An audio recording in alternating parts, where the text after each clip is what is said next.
What is up, Watch fam? Happy Monday and welcome to RANT&H. I am Christian from Theo and Harris, and today I'm going to be talking about why MVMT, or movement, sucks.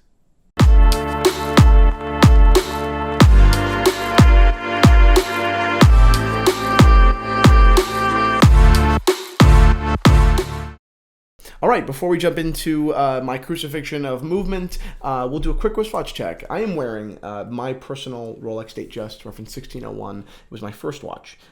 There is, without question, no other watch that I would have liked to start off my collection career with than this watch. The Datejust is just timeless. It's timelessly versatile, beautiful, and attractive. So, yeah, I love wearing it. It just brings such a smile to my face. I actually have it on a Teenage Genre So strap, which is available in the watch shop at theoharris.com. You guys should really check them out. The quality is second to none, and I'm not saying that because I own them. I own them because they are the best. That's why we bought it. You know, it's not after the fact I'm saying they're the best. No, we bought them because they're the best, and it's no embellishment. Like, seriously, anyone who's had one, I've received dozens of emails of people saying, you know, hey, I don't want to shit talk, but I own your straps as well as like a lot of the big competitors, and it's not even close. You know, and ours are actually, you know, pretty aggressively priced. So anyway, check them out. If you love your watch, treat it well. These are the straps it deserves. That sounded like such a cheap salesman thing, but it's true. Anyway,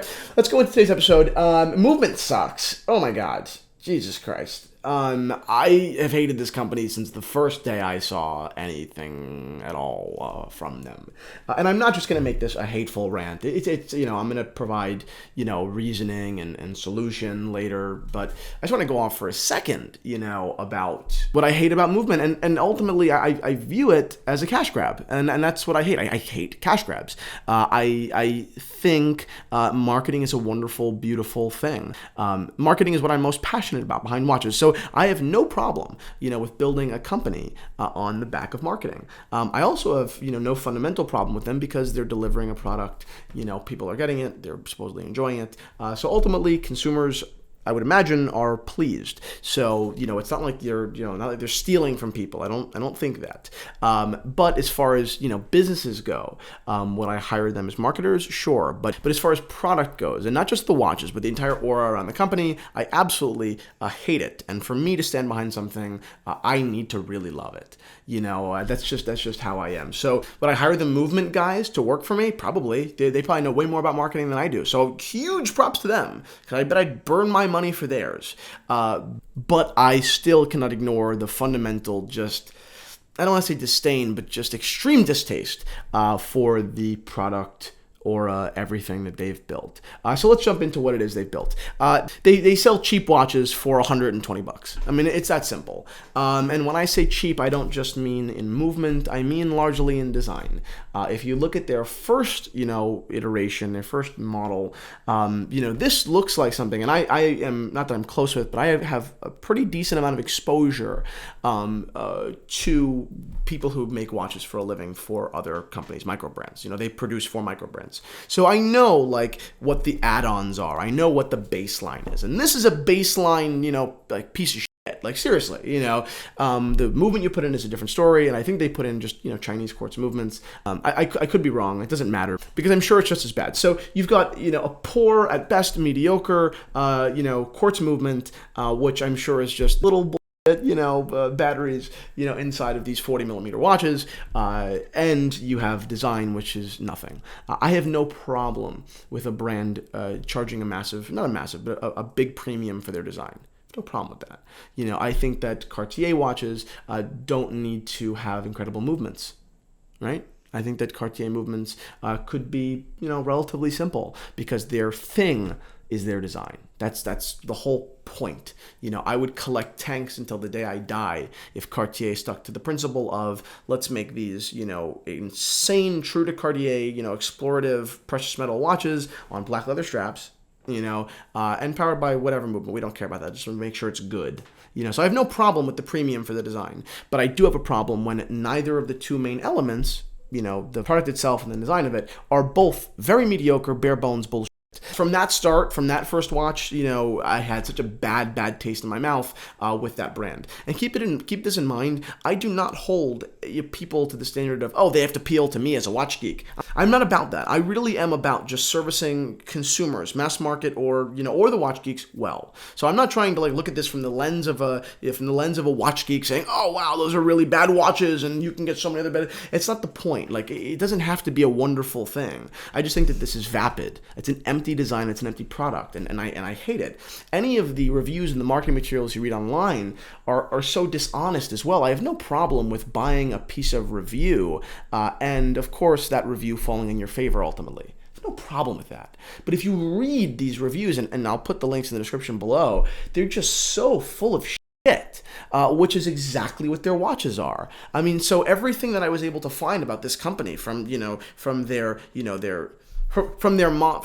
super cliche model on the about page, we're disrupting what are you disrupting? Yeah, we're disrupting the watch industry. How? What are you talking about? You're selling a bunch of watches? That's not disrupting shit.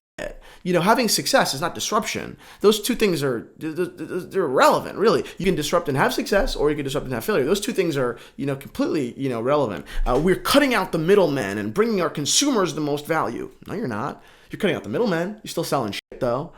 So I really dislike the marketing material, the actual watches themselves, the conceptual. They seem no better to me than any one of the barrels of bullshit micro brand watches you can find in Chinatown. It's now with their more recent designs, they've put a little bit more thought into them. I hate them. I think they're ugly, but you can tell that there's more thought. So I do appreciate that. At least you're trying a little bit. But all in all, your $120 can be spent in not many better ways, but better ways. And I'm going to go with one. Timex. Without question, not only are the designs infinitely times more attractive, but believe it or not, it is a heritage brand. It is a brand that will forever be synonymous with the history of watches. Whether it's the Weekenders or the Allied lines or almost any one of these watches, and typically they're coming in between $60 and $100, so significantly below this movement brand.